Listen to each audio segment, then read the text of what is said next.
আদ-দাওয়া publication কর্তৃক প্রকাশিত আল কোরআনুল কারীম, এই কোরআনটি প্রকাশিত হয়েছে তাদের মাধ্যমে।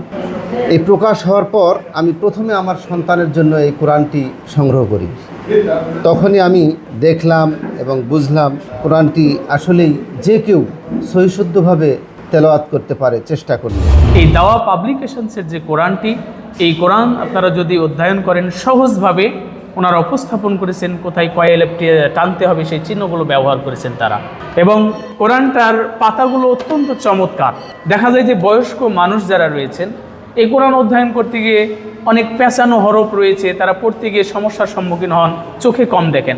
আপনারা লক্ষ্য করবেন যে এই যে কোরআনের যেই পাতাগুলো রয়েছে ওনারা অনেক চেষ্টা করেছেন খুব ভালো মানের পেজ ব্যবহার করে এবং স্পষ্ট অক্ষর তারা সংযোজন করার চেষ্টা করেছেন।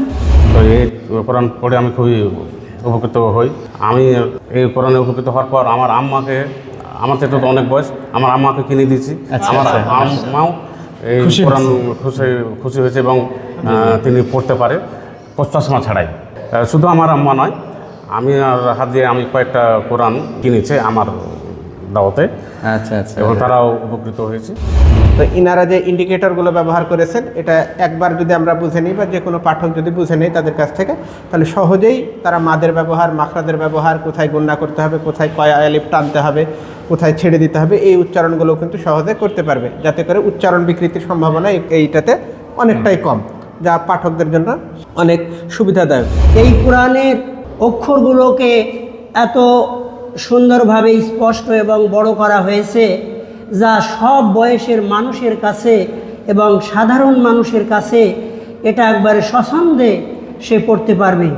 শুধু তাই নয়, যে যে জায়গাগুলোতে মাদ আছে সেই মাদগুলি কখন কয় আলিফ টানতে হবে, যেমন কিছু সংকেত ব্যবহার করা হয়েছে।